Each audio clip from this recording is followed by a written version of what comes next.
All right, so for this last session, we're going to be talking about a module that we've developed known as AFLOW-XtalFinder. So this is a module to identify and classify crystal prototypes. And so we saw, if you remember from the prototype section, one of the last exercises we did was we took a particular generic postcard, and one of the last exercises was, can you tell us what the prototype label would be? And so now I'm going to introduce some functionality that can do that automatically. So basically we can create or determine what the prototype structure of any crystallographic material is. And then we can use this essentially to build our prototype schemes and then compare crystallographic structures. Okay, so why is this important? And so the idea here is we want to find structures that are unique and have a wide variety or a wide diversity of structures in our data set.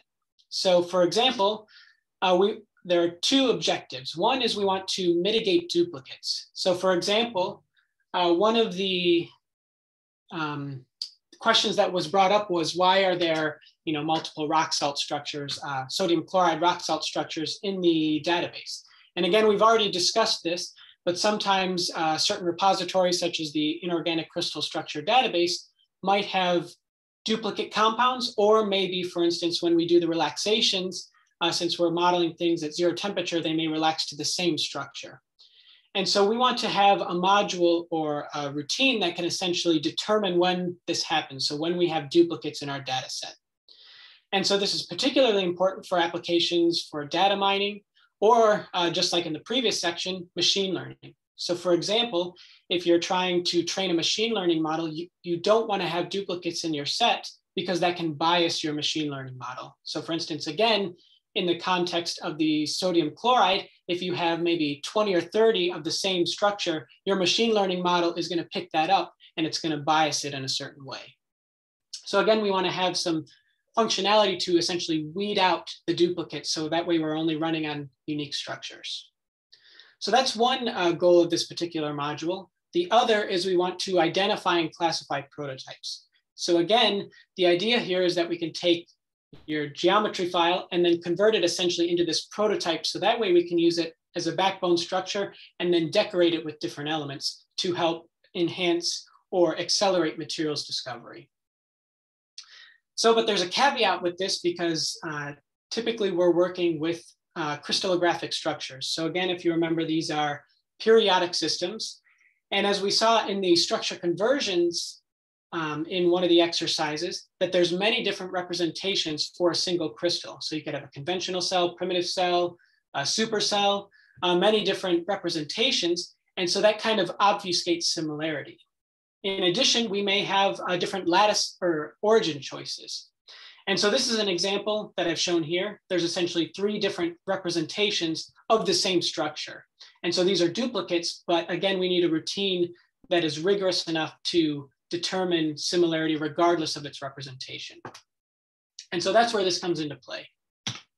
So this is the XtalFinder module. And so the first functionality that I want to highlight is this autonomous prototype finder. So the idea here is that we're given an input structure, and then we basically have a self-consistent routine similar to the symmetry procedure that basically classifies the prototype structure given the input. So for example, again, just like this tolerance number line that we saw in the symmetry section, we do a similar thing with this prototyping, because typically when we work with prototypes, we're classifying it based on its symmetry. And so again, depending on what your symmetry tolerance is, you may find different prototype classifications. And so again, for tighter tolerances, you might observe a certain classification. So maybe space group 11 with Pearson symbol MP4. And then if you have maybe looser tolerances, you might observe higher symmetry. So again, just analogous to the symmetry tolerance scheme. And so once we've found a prototype designation, then we, of course, do the symmetry analysis. We know its Wyckoff positions, its Wyckoff letters, site symmetry. And then we can essentially build the label that we've seen earlier in the prototyping section. And so typically we found, again, in line with the symmetry module, is that this particular symmetry tolerance is good for classifying the structure of your or the prototype of your structure. And again, this is the most consistent with experiment that we found. So again, in this case, for this particular structure, we would pick this monoclinic designation for the prototype. And so again, AFLOW-XtalFinder will do this automatically. And so the idea here is that given an input structure, we can automatically determine that prototype labeling scheme. So again, the last exercise that we did in the prototype section was to kind of determine this by hand. But with this functionality, we can do it automatically, and it determines the degrees of freedom for that particular geometry. And again, just as a reminder, this is useful for 3 reasons that I've listed here. One, it's consistent with the ITC, so the International Tables for Crystallography, which is kind of the standard, the de facto standard in the community. This is also nice because, again, we had this tunable representation in keeping with the symmetry. So again, we can play with these degrees of freedom and modify the structure slightly.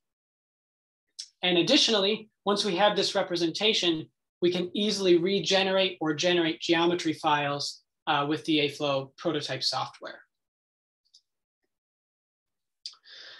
Okay, so that's the prototyping scheme that we'll be doing some exercises on that. But so that's only one component of the XtalFinder module. So that's classification, but the other is we need to be able to identify unique prototypes or unique structures.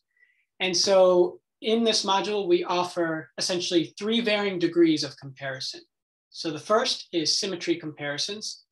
So for example, let's say we have 2 crystal structures. We can analyze their symmetry. And in this case, they happen to have the same symmetry. And so we can compare the symmetry based on essentially 2 criteria. One is they have compatible space groups. So what I mean by this is they're either the same space group, so they're both maybe 225, or they might be enantiomorphs. So I think I highlighted this enantiomorph idea when we talked about the prototypes. And basically these are space groups that are mirror images of one another. So configurationally or geometrically, enantiomorphic space groups can be equivalent. And so this is the first criteria that we check when comparing symmetry. The second is they could have, or they should have compatible Wyckoff sequences. And so I say that they have matchable multiplicity and site symmetry. And so in this case, they need to have similar site symmetries. So we've seen essentially here, and we look at the Wyckoff positions, the site symmetry is given here. So when we match things, they should have similar site symmetries and of course have similar multiplicities. So in this case, these happen to be 2 rock salt structures just in different representations, and we can easily see that these symmetries match. And so through this classification, we can determine what are called isopointal structures. So this means that structures have the same symmetry. So that's the first level of comparison. The second are local atomic geometry comparisons. So essentially what we do here is we look at a particular atom, and then we look at basically the environment or local geometry around this atom. So basically we kind of get a coordination picture. And so what we want to do is we want to compare the distances, the coordination, the angles between connections. And so again, this can help us to easily sift through to say, okay, this particular atom has a particular local geometry. And so we can easily screen whether or not structures might be similar. And so this is what we call isoconfigurational snapshots. So isoconfigurational means the same structure, but in this case, we're only looking at a local region, hence why we call it a snapshot. Okay, so we have the 2 modes of comparison, but then the most rigorous is this geometric structure comparison. So this is we're trying to actually map atoms 1-to-1 in different structures. And so we have a subroutine for this, where basically, let's say we have 2 structures in different representations, and we need to essentially expand one of the structures into a supercell. And we need to do a lattice search. So we need to find possible lattices that match to our original structure. And so once we found a possible match, indicated by this yellow lattice here, we need to be able to quantify the level of similarity. And so here we've borrowed inspiration from Bertzlav and Malinowski's work. And so they came up with this Misfit criteria to basically quantify similarity, and we've adopted it here. And so basically it's based on 3 attributes of the crystallographic description. One is what's called the lattice deviation, so how much the lattice vectors differ. So here we're comparing the lattice faces indicated by the different green, blue, and red colors. And we're trying to see how much the faces differ. Next, there's the coordinate displacement. So we're trying to see how much the atom positions within the unit cell differ. And so there's going to be a penalty for that. And then there needs to be a more severe penalty if maybe we can't map some of the atoms in the unit cell between the 2 descriptions. So there's a penalty here, whether there's missing atoms or if the atoms are too far apart. And so there are certain ranges of this misfit criteria. So it's found between 0 and 1, so it's normalized. And so in general, we say that if the misfit is less than 0.1, the structures match. If the misfit is between 0.1 and 0.2, the structures are maybe within the same family. So this means that maybe the structures are related via some symmetry subgroup relationship. And then if they don't match, so if the epsilon is greater than 0.2, then we say the structures don't match in this representation, and we need to continue this lattice and origin search until we've either found a representation that matches or we've exhausted the search space. And so you may be wondering, so where did these thresholds come from? So actually 2 places. One, Bertzlav and Malinowski gave some suggested thresholds, but we actually validated these thresholds in the publication that we recently described this work. And we've actually found that if the misfit is less than this threshold, then atoms decorated in the same way, so if they have the same species and they match, then their enthalpies, they'll have similar enthalpies. And the threshold was about 5 MeV per atom. So we can say that safely below this region that we would expect the properties of similarly decorated materials would be the same or would be relatively close. And so this is what we call isoconfigurational structures. So these are structures that have the same configuration or same geometry. And again, if there are any questions, please feel free to post in the chat or raise your hand, and I'd be happy to answer the questions.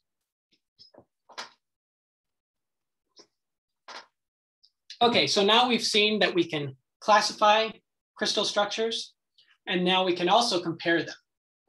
And in addition to this, we can perform certain types of comparisons. So this is, there are 4 possible ways that we can compare. We can do material type comparisons. So in this case, we're mapping a like species with one another. So in this case, we're mapping purple atoms together and yellow atoms together. And so this type of comparison, the material type comparison, reveals duplicate compounds. And so this is going to help us. For instance, in the case if we have the sodium chlorides, we would do this type of comparison to get only one sodium chloride again. This other comparison are structure type comparisons. So here we ignore the atomic species and we just try to map the geometric structure of 2 geometries, let's say. And so this will identify unique prototype structures. So going back to this rock salt example, if we have, let's say, sodium chloride rock salt and magnesium oxide rock salt, basically we could conform this comparison and we would find one unique prototype, and that would be the rock salt backbone structure. Next, we can do what are called decoration type comparisons. So I think I showed this a little bit in the prototype section, but basically let's say that we have a particular geometry and we want to know whether or not we decorate the A sites and B sites in a particular way. And then let's say we swap the species and switch the sites essentially. And so we want to know that depending on how we decorate, will these be equivalent structures? And so with this type of comparison, we can determine unique atom decorations for a particular prototype. And then the last type of comparison are for magnetic configurations. So again, if you had two antiferromagnetic configurations and you wanted to know if they were similar or related by some transformation. So in this case, we have spin up on the corners and spin down in the center, and the opposite in this case, then we would try to compare them and see if we can align, basically perform a transformation where we get degenerate spin configurations. And so this will give us distinct spin configurations. So somebody asked, what is the computational complexity of these type comparisons? So in general, I guess the first thing is it's hard to give a particular number because it depends on if the structures are similar or not. So the first thing is we have some optimizations in the code where basically if we find an immediate match, then we terminate the program and then we return the match. But essentially, if structures are different, the computational cost is higher because basically we need to continue to search for possible representations of that structure that we basically need to exhaust the search space. And so when structures don't match, then the computational cost is larger. But again, we don't know that a priori. So that's one thing to consider. The other thing is if you're talking about comparing across the different modes, so if you're wondering if a material type versus structure type is more expensive, in general, a structure type would be more expensive than a material type comparison because the structure type, we have to essentially check two things. We need to check if the purple atoms map to the black atoms or the green atoms, if they have the same stoichiometry. So in this case, I'm pretty sure this is a one-to-one stoichiometry or equicompositional. And so we would need to check purple matches to black or green and vice versa, purple matches to black or green. So in general, the structure type will be more expensive. And again, material and magnetic might be a little less expensive because you have, again, these degrees of freedom that you have to match. And so we don't need to explore the search space as far. So I hope that answers your question. I tried to give a few examples of kind of the cost.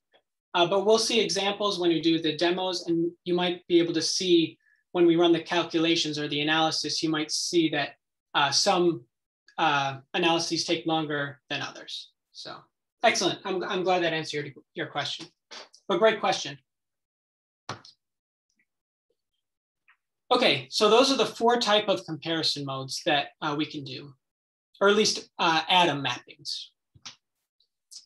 So I wanted to discuss this decoration type in a little more detail and why it's important. So let's say that we have a particular prototype structure. So this is actually one that we have in the prototype encyclopedia. This is the quaternary Heusler, and this is the designation. And so there are four elements in this prototype, or four elemental sites. And so that means that there are 4 factorial ways that we can decorate this structure. And so that means there are essentially 24 different atom permutations. However, it turns out that when you use the AFLOW-XtalFinder analysis, you can basically compare all of these with the decoration type comparison. And it turns out that actually only 3 of these are unique. All these other 21s are degenerate to one of these 3. And so again, if you're trying to do high throughput materials discovery, or you're trying to do this at a high throughput level, it can be very costly to perform 24 DFT calculations, when in reality, you should only be doing 3 because the rest are degenerate. And so this is a nice way that you can kind of avoid doing extra work by doing a structural analysis first, and then you can say, okay, these are the only 3 that I need to run, the rest are degenerate. So again, it can help prevent duplicate calculations when you're trying to build a data set. And then again, I've already mentioned this magnetic type. So again, the idea here is that we're comparing spin configurations. And again, if you couple this with maybe a magnetic generator, for instance, then you can determine unique spin configurations. So again, you wouldn't want to run both of these antiferromagnetic configurations. You would only want to run one because the other one is degenerate.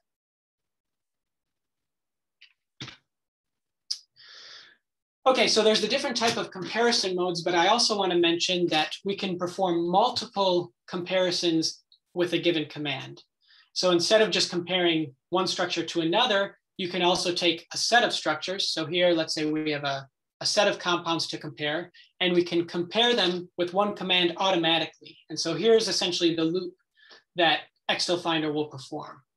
So first, it'll compare the symmetry to determine the isopointal structures, so the ones that are equivalent by symmetry.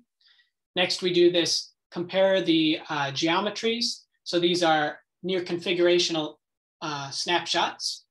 And then we do this full geometric comparison. And then within these subgroups, we essentially check this misfit criterion. And if they're less than the threshold, then we say they match. And if they're not, then we need to essentially regroup. And so this is something that XtalFinder will do automatically.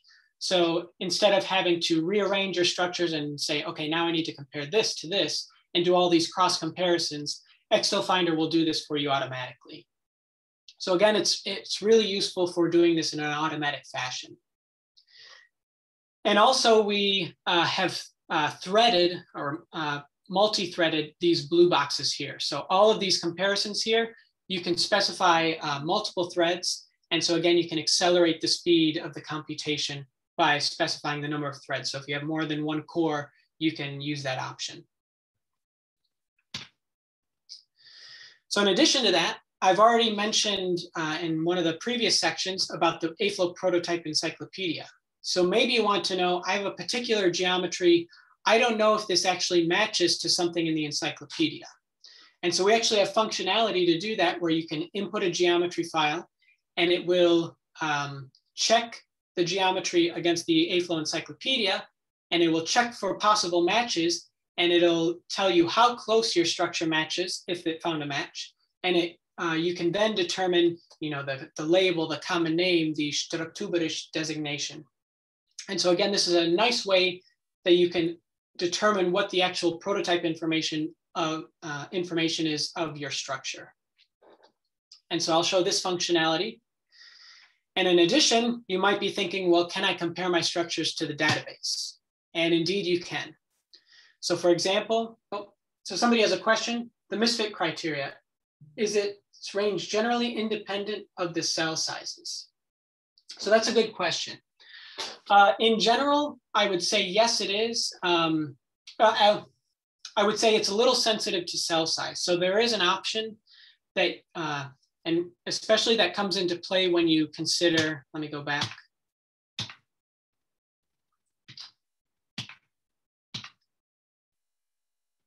So let me go back to the misfit.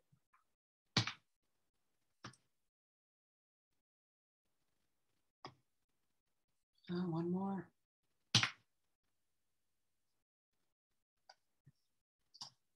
There we go. Okay. So in general, the lattice deviation may be a little sensitive to the cell size, since, for example, we're comparing the lattice faces. In general, XtalFinder will rescale the volumes, but there is an option if you don't want to scale the volume, so you can say no scale volume, and basically it'll compare the structures without doing a volume rescaling. So volume scaling is typically important for prototypes because, again, if you have magnesium oxide and sodium chloride, they might have different volumes. And so if you want to find the prototype structure, you would want to rescale in such a way that they have a similar volume so you can compare the geometric structure accordingly. But I meant the 0.1 and 0.2 thresholds. So in general, again, so I guess the cell size, yeah, that can play a role overall in the misfit. And so in general, maybe you might fall into a different threshold depending on whether or not you scale the volume or not. So that is possible. I guess one thing that I'll mention is that, so these are our suggested thresholds. But if you'd like, and maybe if you find in your studies that maybe a different threshold is better, you can change this via the command line. So you can change the options a little bit, or also in the AFLOW-RC, you can change the ranges. But in general, I would say that I wouldn't go too far above 0.2 because we found that after a while, the one-to-one map, you don't find many one-to-one mappings. And so things can really, structures can really differ, and you can't necessarily guarantee that the properties of these structures will match well. So excellent. Yeah, I'm glad that answers your question. And yeah, again, you can play with these thresholds via the AFLOW-RC or the command line options. Okay, so let me go ahead and get back to the slide I was on.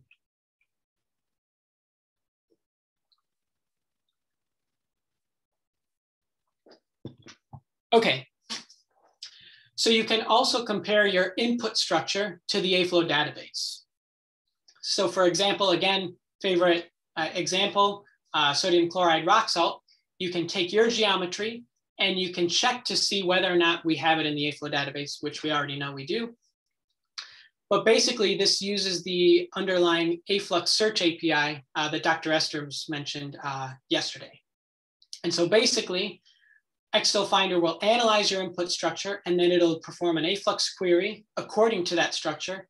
It will find possible similar structures in the aflow.org repository. It'll do the comparison on all of these, and it will return the results. So here's an example on the right-hand side. So you can see that these are all of the matches given this input here at the top. And you can see that the misfit, they're all below 0.1, so they match fairly well. And the other thing I want to highlight is you'll notice that the enthalpies per atom are very similar. And so again, this is a nice result because you can actually see that we're kind of seeing this structure property relationship where we would expect that structures that are similar would have similar properties. And so again, this might be useful because maybe you have a structure that you haven't performed any calculations on, and you could use this methodology as a quick way to screen or check what the properties might be. So there are different comparison tools available within the community. And I just wanted to differentiate XtalFinder a little bit. Mainly the main differences are this prototyping functionality. And so again, this identifying prototype structures, casting them into this representation, and then also the different types of comparison modes. XtalFinder has a couple more modes, and then also it can do these repository comparisons. So comparing to the database, comparing to the prototypes. And so one use case that I just wanted to highlight was we actually did this for the AFLOW ICSD repository. So if you go on the web page, you see the ICSD only button in the search page. So there's about 60,000 structures, or probably more at this point. But we wanted to see how many of these were duplicates. And so again, we basically did this analysis and we determined the number of prototypes that were in this subset.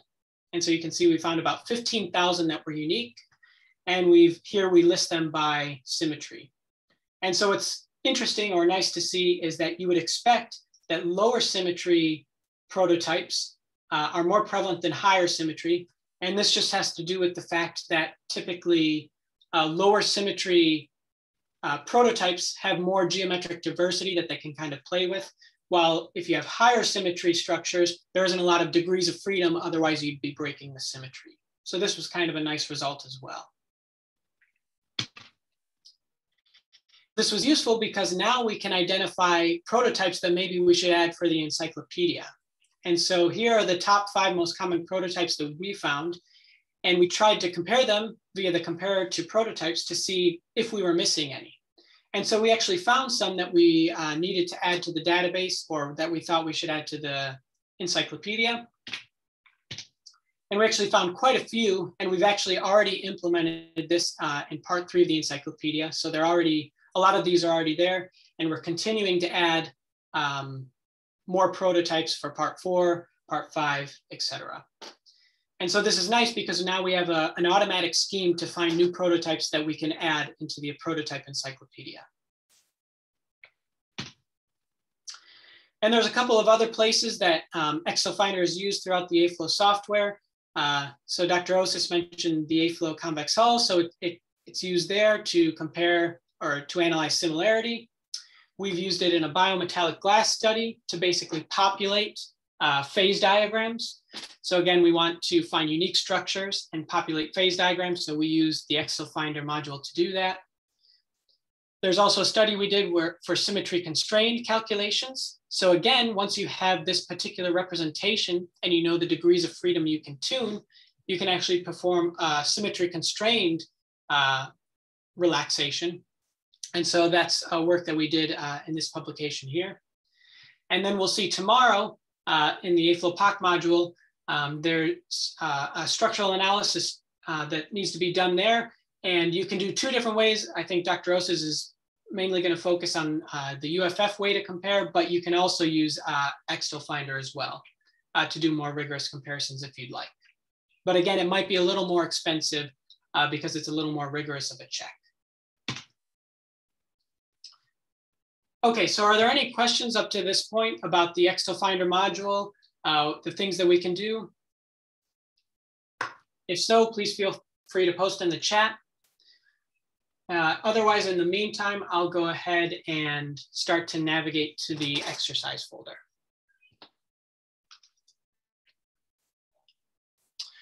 All right, so just to make it a little easier, I'm going to switch to the PDF version so we can kind of see the exercise a little more clearly. Okay, so if you'd like to follow along, you can go to the, let me just do the path. So again, we're at day 3, and we want to go to 09 AFLOW-XtalFinder for the exercises. Again, here's the PDF, and we're going to go into the exercise folder.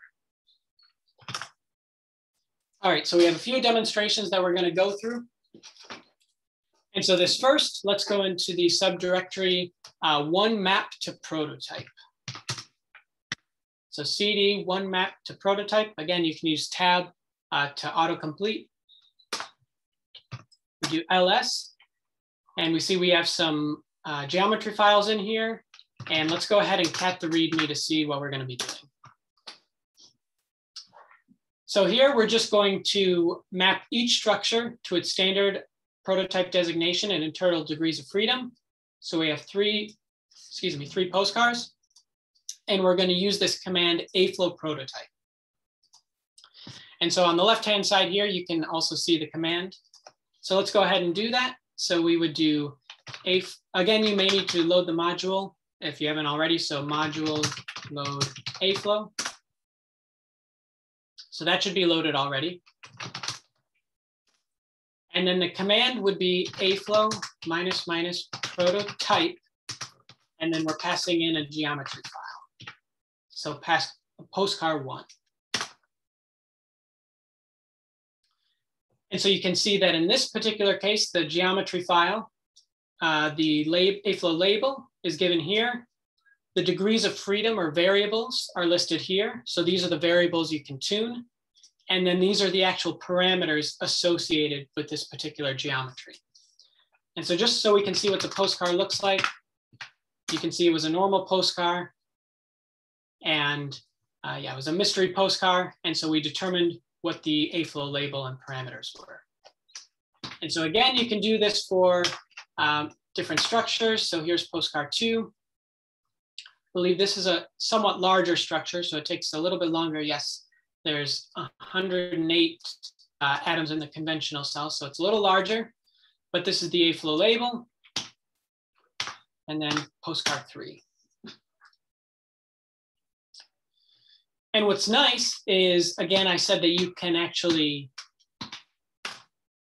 given this representation, the prototype generator is generic enough to basically be able to recreate your structure. So for example, now that you have this information, you could regenerate the structure by going AFLOW -- proto equals A2B3 HR10 167 CE, and then params equals 5.22. I'm just going to truncate 2.72, 0.647, and 0.943. Guess I should have rounded, but, and then you can see we can generate the geometry file again. So that's how you would determine the prototype given a geometry file. This also works for SIFs, Abinit, ELK, Quantum Espresso, any type of input, it can cast it into the AFLOW prototype form. And so we also have some Python functionality. I'll show you the Python module at the end, but we can take a look at the Python script to do this same functionality. So if we do gedit example.py, we can see again, just like the other AFLOW modules that we've been working with, we basically import the module. So in this case, it's the XtalFinder module.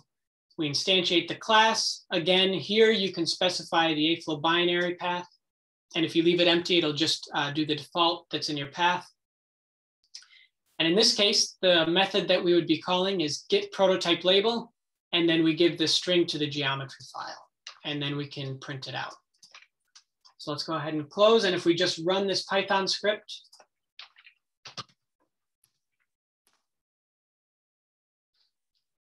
we see that we get essentially a JSON back with this key value pair of the different labels, the parameters and the parameter values.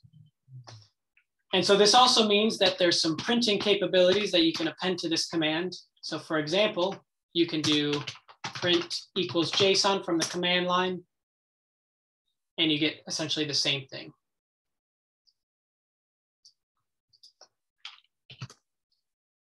Okay, so are there any questions about the prototype functionality?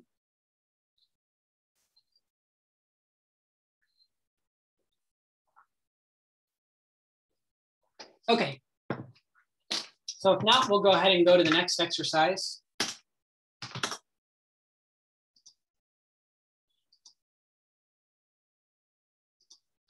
So we'll go into to compare materials. All right, so as I mentioned, you can compare many materials in a given command. So you can do this in multiple ways. I'm only showing two, and there's a third one that, again, if you're interested, you can look in the README at the end. But you can compare a list of materials. So basically you can do AFLOW -- compare materials, and then you can basically append the geometry files, comma separated. Or if you have a full directory of structure files, then you can basically do compare materials -d to indicate directory, and then you give the path. And it will compare all of the geometry files in that directory. So let's go ahead and look at what the README says in this file. So first, so in this case, I've given you a subdirectory that basically has multiple structures in it. They're based on corundum, but they're slightly distorted. And so we wanted to compare them. And so if you look here, I've basically told you how I distorted the structures. So the first structure is the normal structure with the default parameters. The next structure is just a conversion. So we just took the same parameters, converted to S'. The third, we did conventional. In this case, we distorted the atom positions. So you'll notice that the Wyckoff positions are slightly different, 0.56 versus 0.55. And then there's a few other where we change the C over A ratio, and a combination of both. So just to see what's actually in the file, we can do ls structures. And so we can see that we have 6 structures, and I already have the output here, but you can ignore that for now.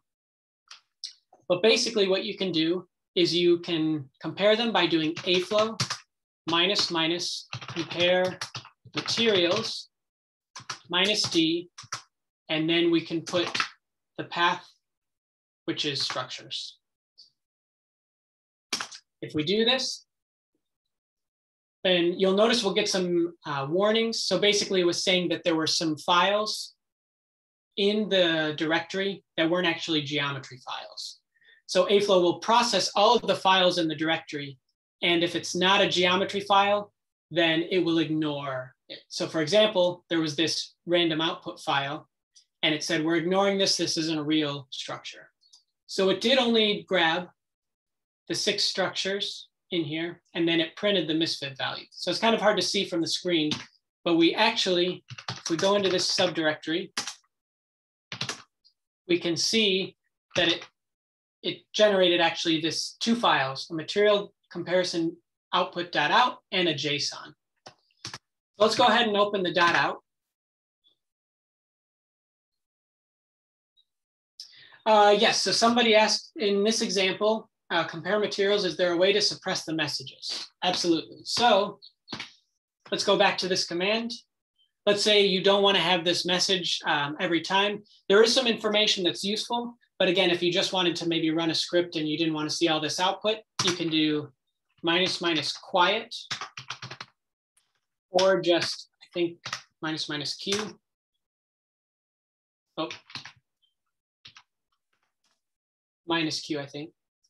Oh, I'm sorry, I'm in the wrong place. I need to be up one directory. So yeah, --quiet. And if you do this, it will at least print warnings, because if there's an error or something, you want to see what happened. So warnings will print or errors will print, but otherwise you'll notice that the rest of the logger messages are gone. So yes, there is a way to suppress that. But if we actually go into the subdirectory and we look at the material comparison output.out,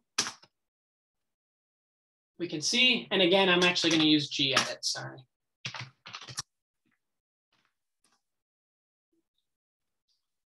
And so it's a little bit difficult to see here just because I'm zoomed in so much. So, but actually, let me go ahead and look at the output file in the slides here. Let me zoom in.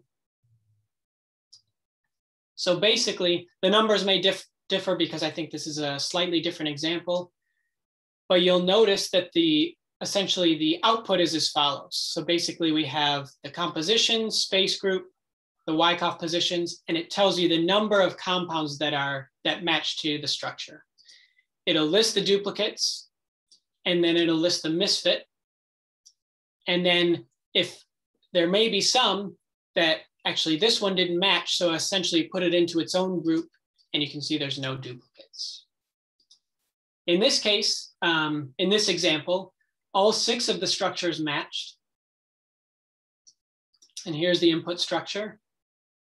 And basically it matches to all of these other ones. And actually the misfit is printed just below it. Again, just because we're zoomed in so much. And you can see that basically, as you would expect, the primitive structures, or basically the primitive and conventional, are exactly the same, or basically very, very close to 0. This is probably just noise, but they're essentially the same as the base postcard. And this should make sense because all we did was these are related just via a structure conversion. So again, you would hope that if you're converting files to a different, or geometries to a different representation, that the structure wouldn't change. And so this is actually what we're seeing. So this is a good result. And then we can see that as we distort the structure a little bit, we see that these change. And so the misfit gets larger, but they're still less than 0.1. And so we can say the structures match. Okay. So the other thing I want to mention is that if you do pairwise comparisons, so again, you can also do something like this where you, instead of the directory, you can append multiple geometry files. But if you just have 2 at a time, there's an extra option you can add, and this is print mapping. So let's go ahead, and if you're in the structures subfolder, let's go ahead and compare 2 pairwise geometry files. So let's do aflow -- compare materials equals, let's do the first postcard. So 1 base.postcard, and then 2 sprim.postcard. And then we're going to do this -- print mapping. Again, we could have used the -- quiet, but you'll notice we get some more output. And so I'm going to scroll up a little bit.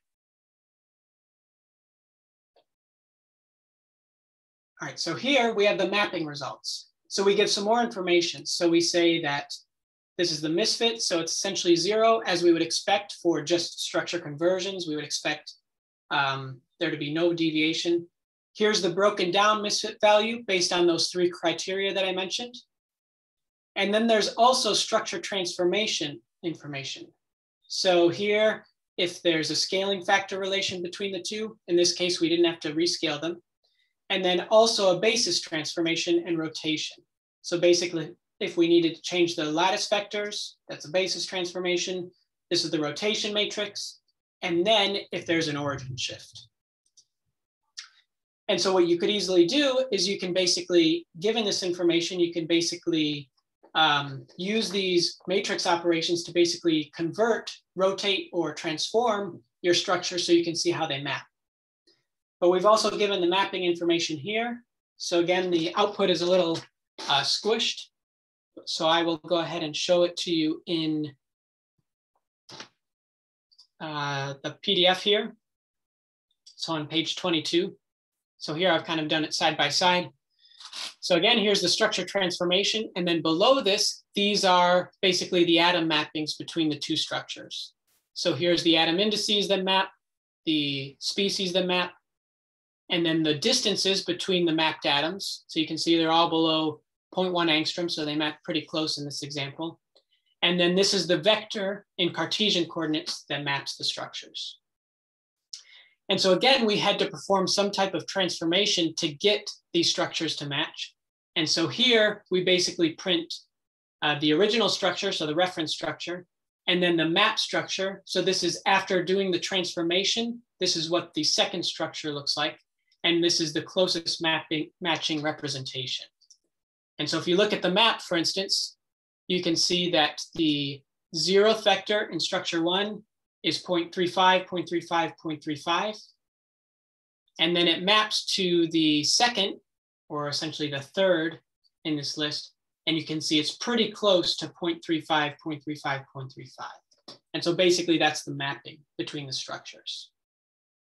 So again, if you wanted more comprehensive mapping information, you just need to add this option. So print mapping. Okay, so let's go ahead. And the last thing, of course, is there's also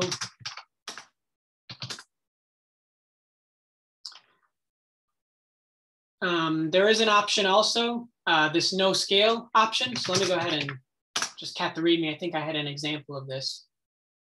So for example, if you compare 1 and 5 with no scale volume, since we changed the C/A ratio here, we kind of want to see what the difference is. So again, I think this goes back to one of the questions that somebody had. Does the cell size have an impact on the misfit? So we can actually see that. So again, let's go back into the structure subfolder and compare materials equals 1 base.postcar, then 5. The name of this guy, 5 C/A. And then let's go ahead and just run this. So again, we're going to print out the log because basically we want to see this is what the misfit value is. So 0.040. And if we do no scale volume, so we're telling XtalFinder not to rescale the volumes. And so this is going to have a penalty on the lattice deviation metric. And so you can see it's slightly larger. So again, you can kind of play with these degrees of freedom depending on your application. Maybe you want to scale volumes, maybe you don't want to scale volumes. Okay, so then the last thing is, of course, there's also the Python module. So again, if you take a look at this, you can see that you can essentially do the same thing, but here in this case, you would do compare materials directory, specify the directory, and here we're just printing out the results. So if we do Python example,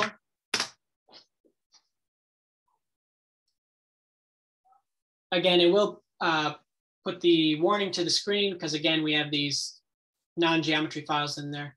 But then here you can see that we basically get the same result, but just again, we've done this via a Python script and we print out the results and they should be the same. Okay, so any questions about material type comparisons?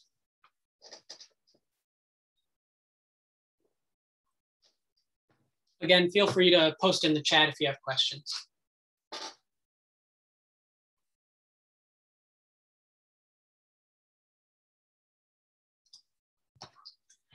Okay, so I mentioned that one type of comparison are material types, so comparing a like atomic species together. And we can also compare, or we can ignore atomic species in the comparison. So if we go to subdirectory 3, compare structures, and then tap the README. So here's some directions. So again, you can use a similar command. Again, you can compare multiple structures. You can do the mapping as well if you're doing pairwise comparison. And you can do the directory. But you'll notice the only difference is it's compare structures instead of compare materials. And the other thing that you can do is if we're doing a structure type comparison, then we may want to remove duplicates beforehand, which would be equivalent to performing a material type comparison first, weeding out the duplicates, and then you have unique structures, and then you do the structure type comparison. And so this is a way that you can unbias your training set or unbias your data set.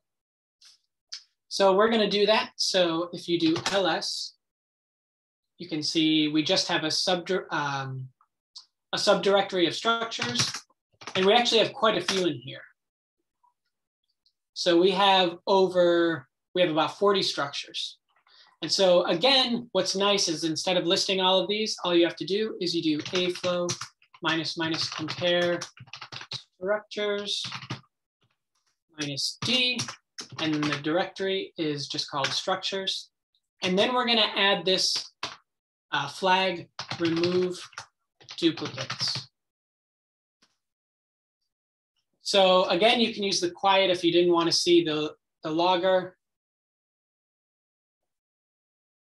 But I want to mention that this may take a little bit of time because one, we're working with 40 structures. We're analyzing the symmetry. And then first we're doing a material type comparison. So we're removing the duplicates. And then with the remaining set, we do structure type comparisons. And so it looks like it's already done. So let's go ahead and go into this subfolder. And again, I think I already had the results in here, but basically you'll see that you have, in this case, you'll get duplicate compounds. So we remove the duplicate compounds and then you'll get structure type. I think I left material comparisons in from the last exercise. So let's go ahead and look at the duplicate compounds .out. Or sorry, wrong folder or wrong file. gedit duplicate compounds.out. So in this case, you'll see that some were unique, so they don't have any duplicates. But if you look, in this case, so structure 11, so this BAIR03 matched to structure 12, which again has the same elements in it. And so again, this is first doing duplicate detection. And so what's going to happen is basically all of the ones that are unique will now be passed to the structure type comparison. So let's go ahead and close this file and take a look. So if we go to the structure type, so structure comparison output.out. Now, if we look here, there's a couple things that I'll point out. So let's go ahead and go to this one, for instance. So you'll see this was determined to be a unique prototype structure. And you'll notice that it also has the duplicate compound information. So basically it translated how many duplicates there were based on the previous comparison round. And then so it said there were 9 duplicates that matched to this prototype structure. And it turns out that there's only one other duplicate structure here. So that's given here. So basically now you're keeping track of the statistics that you know that this particular structure type actually has some that have duplicates. And so again, you can kind of backtrace to see what matched to which prototype. You'll also notice that by default, we also gave the atom decorations that are unique. So in this case, it's a binary. So these two are unique. So the two possible decorations are unique. And so also you'll notice that in this ternary, all of the 6 possible decorations are distinct. So again, just with one command, we're able to get all of this information.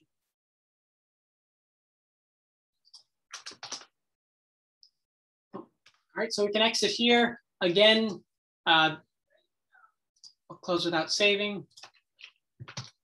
Again, there's also a Python module. I'm not going to run it just in the interest of time, but if you just wanted to take a look, it's a similar type of procedure, but instead of compare materials directory, you do compare structures directly.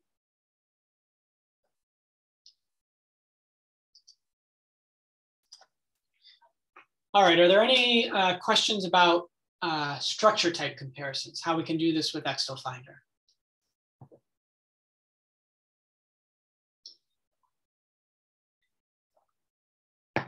Okay, so we'll go on to the next exercise. So let's go to subdirectory 4, which are the decoration type comparisons.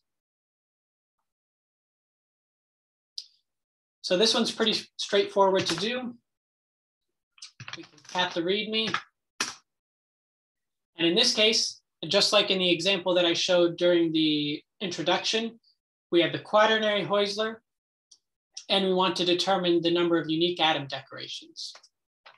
So all you have to do for this is AFLOW -- unique atom decorations, and then pass in the geometry file, which in this case is, I think it was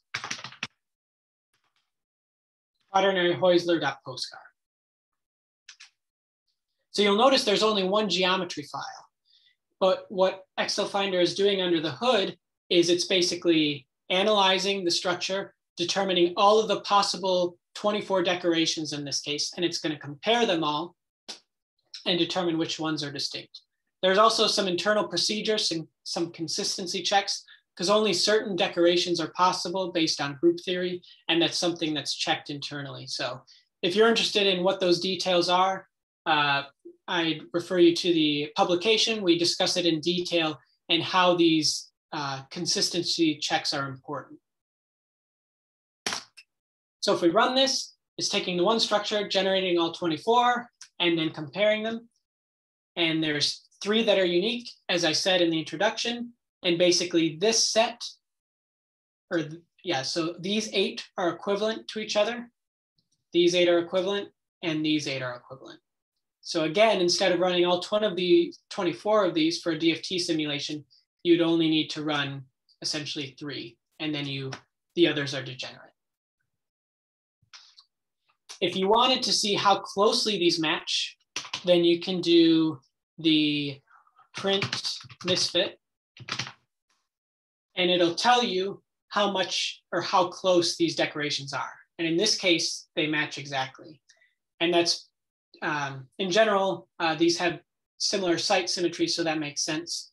And it's a highly symmetric structure, but in general, it may not be the case. You may have a slightly non-zero misfit.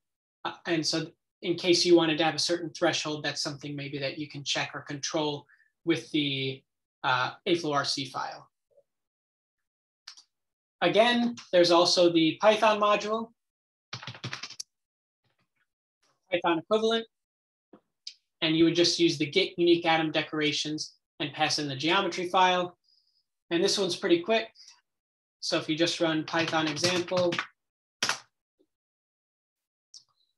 you see that here we kind of printed it in a nicer format. So basically it's a vector of vectors, and basically each set is grouped into, each equivalent set is one of the subvectors.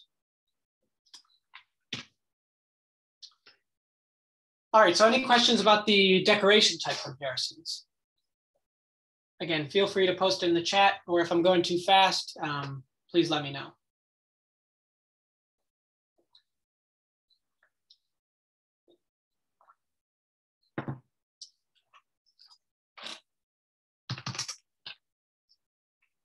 Okay, so the next exercise or demonstration will be for comparing spin configurations. So this is in subdirectory 5, compare magnetic. And so let's go ahead and take a look at the README. And so let's see how we actually do this. So typically this only applies to material type comparisons, since we're already trying to map a like atomic species, and then we're also adding in the magnetic moment. And so similar to the AFLOW sim module, we can use the magmom tag. So minus magmom equals, you specify the magnetic moment on the atom, on each atom in the geometry file. And then you separate by colons to separate or to distinguish the different files. So for example, this says that there's 2 magnetic moments in POSCAR 1, there's 2 magnetic moments in POSCAR 2, and so on and so forth. It also works for collinear, or excuse me, non-collinear. So you can specify the 3 components. And again, AFLOW will automatically detect which input it is, as long as it's valid. Additionally, it can read the magnetic moment from the in-car file. So if you've given the path to the in-car or the out-car. So if you did a DFT simulation and you get the results back, it'll read in the magnetic moment from that. Okay, so again, we're going to compare based on what the README says. We're going to take 2 chromium systems, so BCC chromium, and we're going to compare one that has spin up down versus spin down up, and see if they're the same.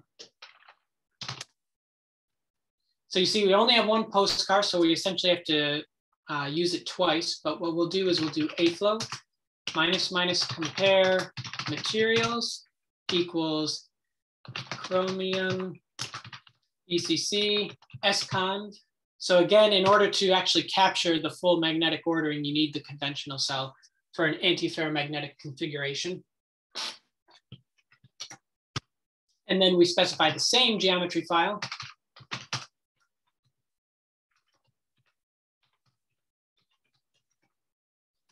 And then we need to specify the magnetic moment. So we do magmom equals. So then we wanted to do spin up, down, and then down, up. So we do this again. If you wanted to suppress the output, you could, but you can see that they match and they have a misfit of 0, as you might expect, because they're basically only related via a translation. But let's say you had an antiferromagnetic and a ferromagnetic. Then you would see that they actually don't match. So you can't match them, they're unmatchable. But you can also compare ferromagnetic, which is a little bit trivial, but it can also be done and you would see that they match. And again, with the Python example, again, it's a similar idea as before.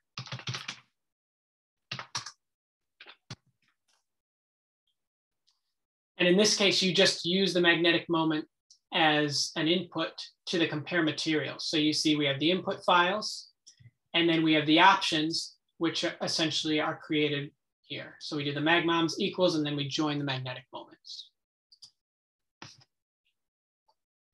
And so this one's a quick example that I can run. And so you can see that in this case, I think we did an antiferromagnetic.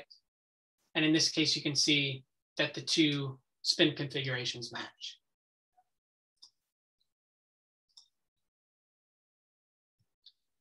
All right, so are there any questions about the magnetic comparison mode?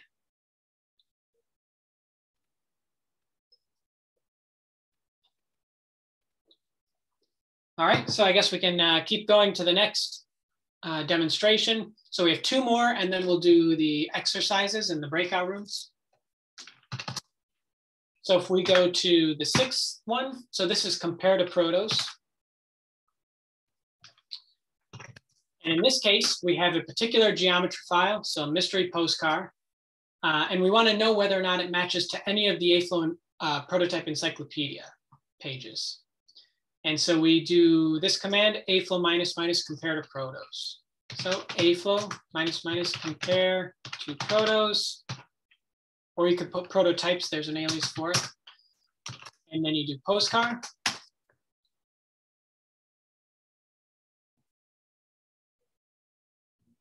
And in this case, it might take a little longer because basically it needs to look up everything in the encyclopedia, grab the relevant ones, and then create them and compare them.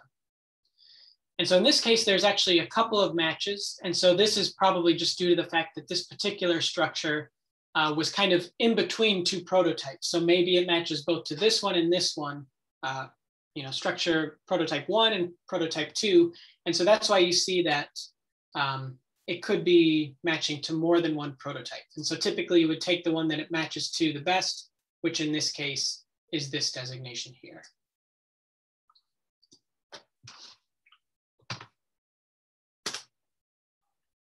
Again, it's kind of formatted strangely just because I'm zoomed in so much, but hopefully it looks better on your screen. And of course, you always have the Python module that you can also do, compare to prototypes, and you input the string for the geometry file that you're comparing, and then you can run it and you'll get the same result, but just in a Python script.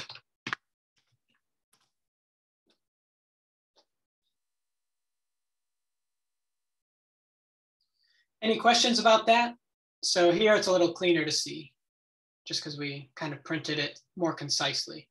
So here's the duplicate label, and then the misfit value.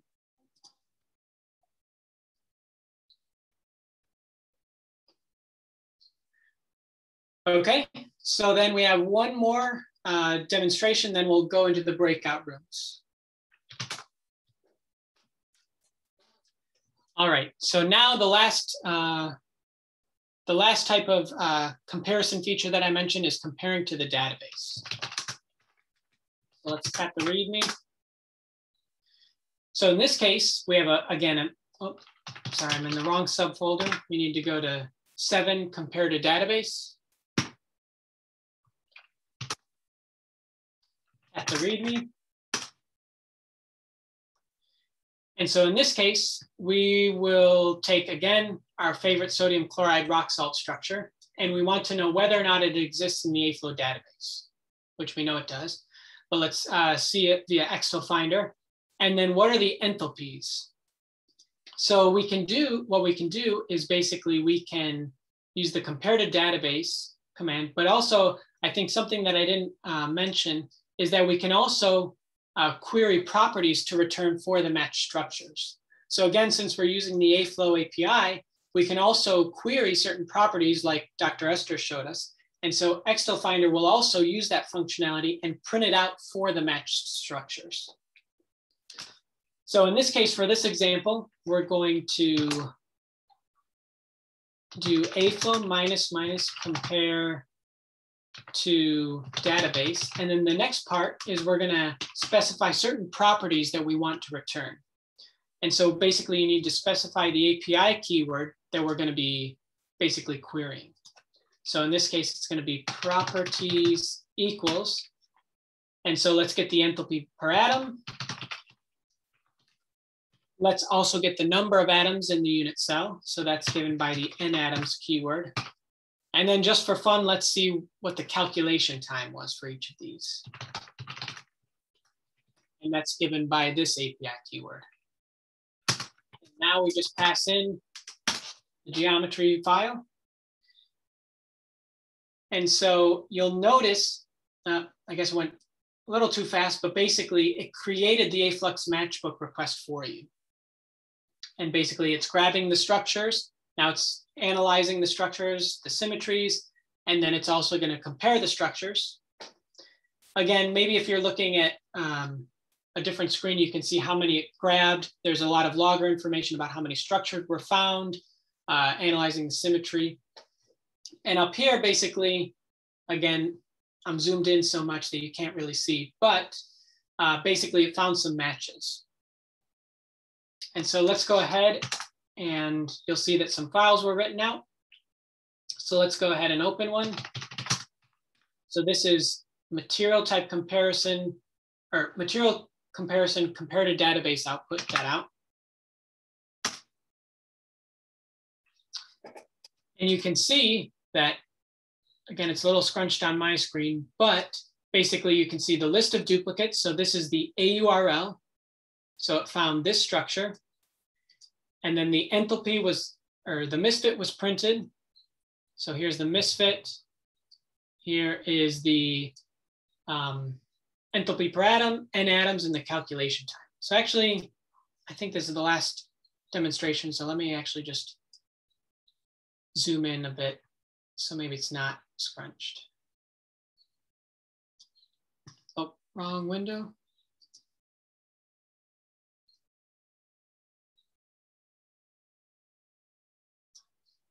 All right, I guess it's a little better, but not great. But yes, so we have the matching structure, the misfit, the enthalpy per atom, the number of atoms, and then the calculation time in seconds. And so you can see we have 27 matching compounds in the AFLOW.org repository for the sodium chloride structure. Okay, so are there any questions about the demonstrations that I've done? Again, of course, there's also the Python module. And so actually, this is compared to database. Sorry, this is a typo. So you can do the same functionality with compare to database here. And you can specify properties that you want to query.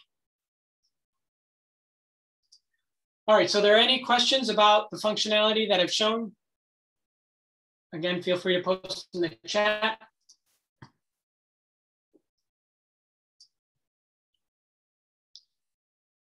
Otherwise, we will go ahead and go into the breakout rooms for the exercises. So basically, what I want you to do here is there's a subdirectory of structures, and there's going to be multiple analyses that I want you to do. And so the first is we're going to do unique materials. So we're going to remove duplicates. Then we're going to determine the unique prototypes. So you're going to do structure comparisons. Then you're going to determine the unique atom decorations for each prototype. Then for each of these unique prototypes, you'll determine the standard label and internal degrees of freedom. And finally, you'll check if any of these unique structures that you found match to the AFLOW prototype encyclopedia. So there's a couple different ways you can do this. I'll kind of leave it up to you. Basically how you do it, there's some hints in the folder. But actually, so it looks like since we only have a couple more minutes left, maybe let's go ahead and stay here and people can start to work on the exercises. Maybe we won't do breakout rooms. So I'll give you a couple of minutes. If people have questions, let me know. And then maybe for the last 5 minutes, I will show you how to do this. So, but let me go ahead and just go into the structures. And one thing that I wanted to point out first is that you'll notice that, at least based on the label, these are different geometry files. And so this is something that I wanted to point out is that AFLOW will auto-detect what your geometry file is and then process it. And so you can compare across different file types or format types. So you can compare a postcard to a SIF, to ELK, ABINIT, etc. And so there's a couple ways you could have done this. One is you could do this individually with each command that I showed. So for example, to determine the unique materials, you could do something like AFLOW -- compare materials -d. You can also do here if you're in the directory you want to compare. So you could do that, and then you could grab the ones that are unique, put them in a subfolder, and then you could do something like compare structures, and then on whatever subfolder you're made, let's say, you could do that. And then the ones that are unique, you could have used the compare atom decorations on each of the unique structures. So unique atom decorations. And then you could cycle through the postcards. Then you would need the prototype command. Pass in all those to get the standard label and internal degrees of freedom. And then lastly, you could do compare to protos and see if they match. So that's probably one way that you could have done it. There is a way that I kind of wanted to save at the end just to kind of show you that essentially you can do all of these 1, 2, 3, 4, 5 in one command. So essentially there's one command to do everything. And so that can be done if you actually use the trick that Dr. Esther showed. At least I think it's here. I guess I may not have put it here, but I actually put it.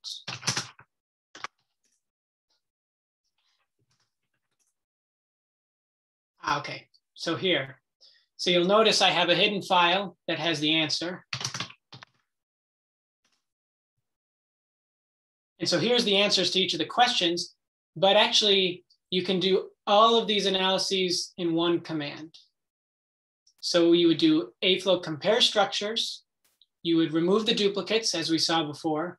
Then there's an option to add the prototype designation. So it's going to determine the label and degrees of freedom, and then add matching prototypes. So it's basically going to determine the unique prototypes for each of the unique structures. So we can copy this. And then if we exit, then we can just run. Oh, we can just paste. And then we can go ahead and run this. Again, it's doing multiple analyses under the hood, so it may take some time because it's going to load the files, compare the symmetries, then it's going to do the material type comparison, then the structure type, the decorations, cast it into the prototype designation, and then compare to the encyclopedia. So this may take a minute or so. But what's nice is that you can do this in one command. And so again, it helps to automate this process and you can easily grab things. Again, there's also, I didn't really show too much the Json output, but again, by default, it always gives an output, a human readable .out and a JSON. And so you could easily use the JSON and integrate it into your own Python script and grab the relevant results that you might need for your own investigations.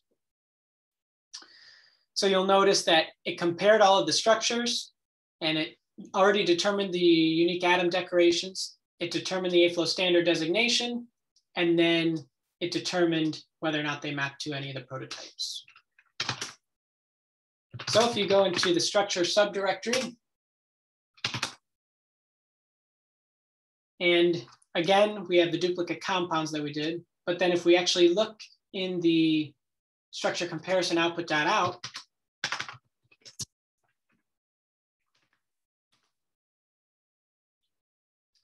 you'll see we have more information. So again, these are unique prototypes here.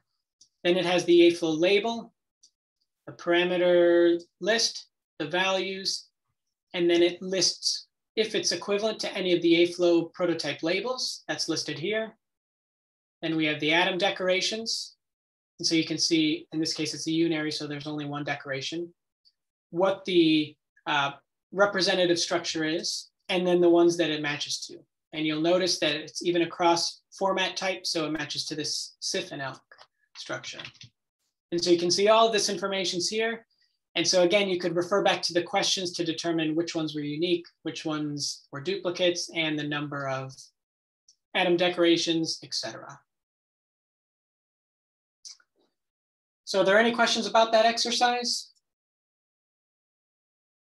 Or how I did that? Again, it was just this one command here,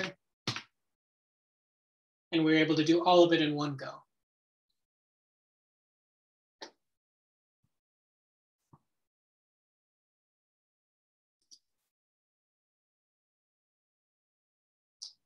And so if you wanted to see some of the Other options that are available, you can do the AFLOW minus readme equals XtalFinder. So AFLOW minus readme equals XtalFinder. And again, I'm just going to put this to a file.